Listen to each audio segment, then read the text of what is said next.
मैं एक महात्मा को सुन रहा था, बोल रहे थे कि अगर अपने परिवार में आप बाहर चाहते हो, सुख आनंद चाहते हो परिवार में, तो फिर एक सिद्धांत है 4T सिद्धांत, उसका पालन करो। बहुत बड़े बड़े महात्मा की वाणी है, 4T सिद्धांत बता रहे थे महात्मा जी वो, इसको फॉलो कीजिए तो आपके परिवार में बाहर आ जाएंगे। आने से 40 के आए बाहर, 40 जो ला पाए वो बाहर आ जाएंगे उसके। 40 माने 4T से, 4 शब्द हैं जो टी से शुरू होते हैं, ये चारों शब्द ले आओ जीवन में तो आपके जीवन में चारों पदार्थ आ जाएंगे। चारों पदार्थ कौन कौन 4T हैं? Number 1 T for touch, number 2 T for time, T for talk और T फॉर टुगेदर। टुगेदर ये 4T सिद्धांत कहलाता है। गृहस्थ जीवन की बाहर का सूत्र है इसमें। अगर आप चाहते हो हमारे घर में ही मौज आ जाए, हमारा घर ही स्वर्ग हो जाए। मैंने कहीं पढ़ा था कि जिसके मन में अशांति ना हो, ध्यान देकर सुनेगा, जिसके मन में अशांति ना हो, जिसके तन में कोई बीमारी ना हो और जिसके घर में कलह ना हो, उसका जीवन ही स्वर्ग है। स्वर्ग माने वो जो लिखा है वो सब पता नहीं, वो सब पता नहीं।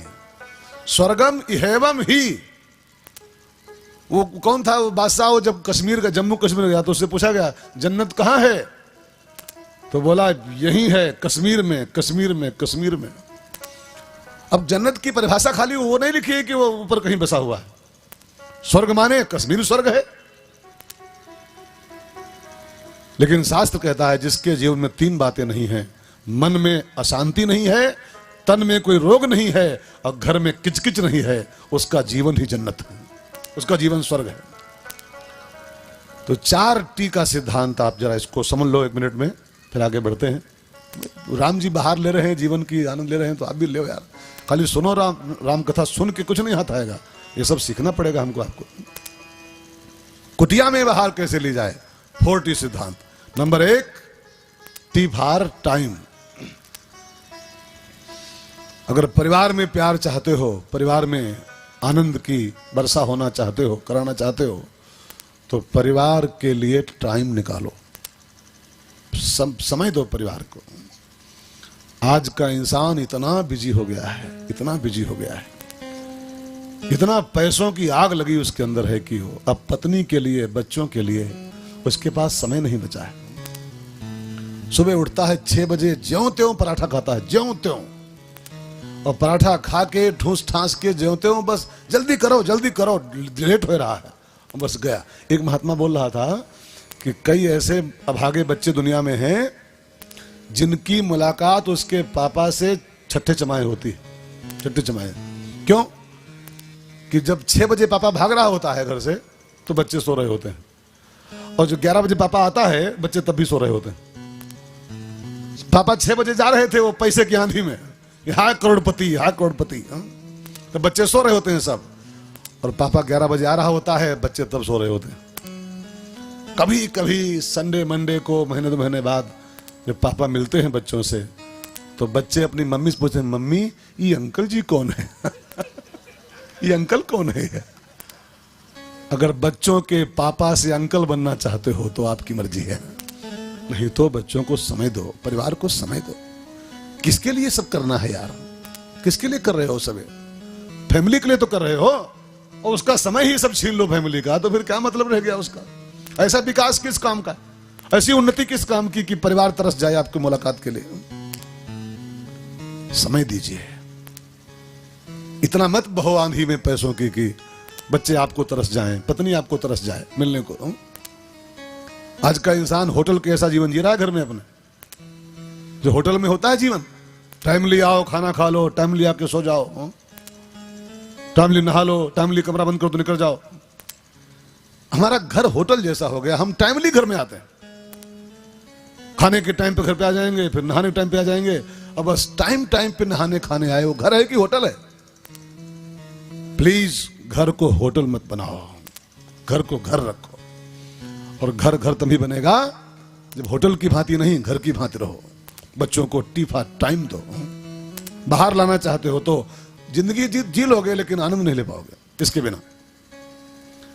टी फॉर बोलो बोलो हो, टी फॉर टाइम फर्स्ट, और सेकंड सूत्र है टी फॉर टच। टच, थोड़ा सा अपने फैमिली के टच में रहो। कभी कभी पत्नी बच्चों के बालों में उंगली फेर दो। कभी कभी बैठ के उनसे बालों में उंगली फेरते, बच्चा पढ़ाई ठीक ठाक चल रही है, नंबर कितने इस बार आए। इतना टच में रहो, उनको लगे हमारा कोई है ये। मुर्गी टच में रहती है, अंडे पक जाते हैं, वो कुछ और नहीं करती है। वो मुर्गी के पास कोई दवाई थोड़ो है, बस खाली अंडों के टच में रहती है, और टच का फल होता है उसके अंडे सब परिपक्व हो जाते हैं। बच्चों के टच में नहीं रहोगे, आपके बच्चे परिपक्व नहीं हो पाएंगे। अगर आप चाहते हो कि हमारे बच्चों के अंदर हमारे प्रति कोई भाव रहे, मातृ पितृ का भाव रहे, पूज्य भाव रहे, तो आप अपनी फैमिली के थोड़ा टच में रहो, बहुत डिस्टेंस मत बढ़ाओ। और तीसरा टी है टी फॉर टॉक। टॉक माने बातचीत, बातचीत, संवाद। अपनी फैमिली के बीच में संवाद रखो।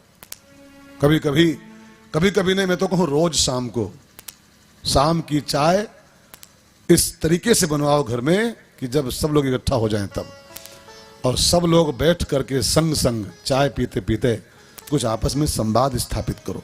आज दिन भर में क्या हुआ, पत्नी से पूछो, मैडम आज क्या क्या की हो, आज घर में कौन कौन आया था, आज घर में कुछ कम तो नहीं। इससे कुछ बात नहीं, इससे खाली एक ही बात बनेगी, आपस में आपके प्यार बढ़ेगा। टाक होनी चाहिए, संवाद नहीं बंद होना चाहिए। संवाद होता रहे तो फिर विवाद नहीं पैदा होता है, और जब संवाद बंद होता है तो विवाद अपने आप पैदा हो जाता है। एक बड़ी प्यारी कहानी मैं आपको सुनाऊं, छोटी सी कहानी।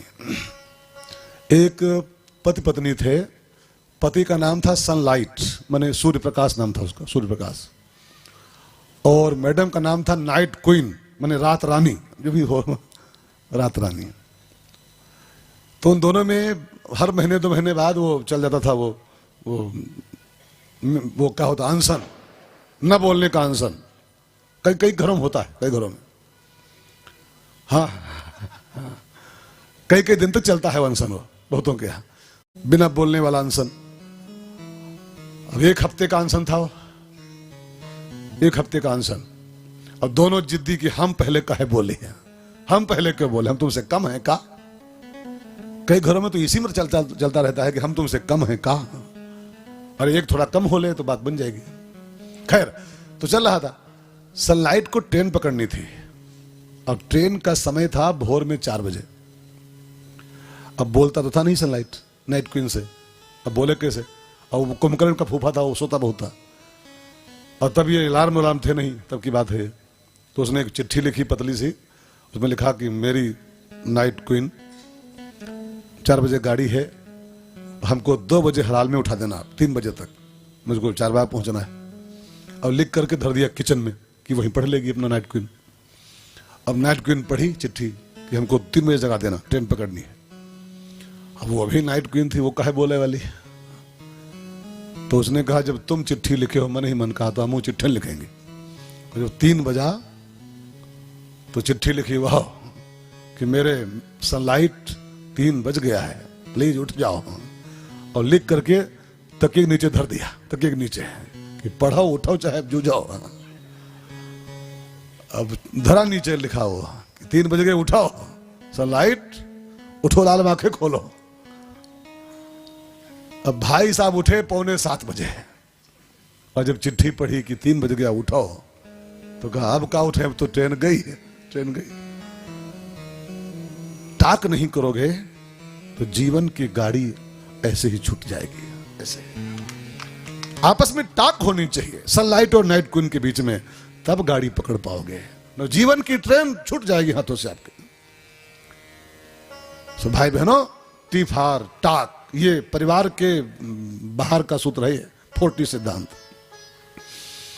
और चौथा अंतिम सूत्र है टी फॉर टुगेदर। टुगेदर माने संग संग, संग संग, साथ साथ।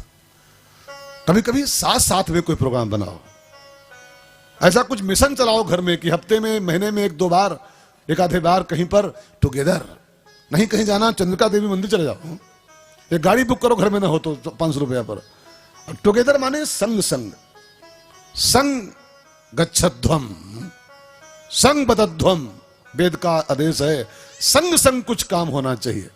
सहना भवतु सहनो भुनक्तु सहवीर्यम करवावहै तेजस्विना विधीतमस्तु मां विद्विषावहै। सह माने जरा संग संग कुछ करने की, संग संग कभी पिकनिक पर जाओ, अरे नहीं कहीं तो संग संग एक बार महीने में एक आधे बार नॉवेल्टी जाओ, पिक्चर देखने जाओ, लेकिन संग संग जाने की परंपरा बनाओ। इससे आपसी सौहार्द बढ़ता है, आपसी प्रेम पनपता है इससे। तो T for together, touch time talk together, ये 4T सिद्धांत अगर फॉलो किया जाए, जैसे राम सीता के दाम्पत्य में बहार चल रही है, ऐसे हम सबके जीवन में बहार आ सकती है।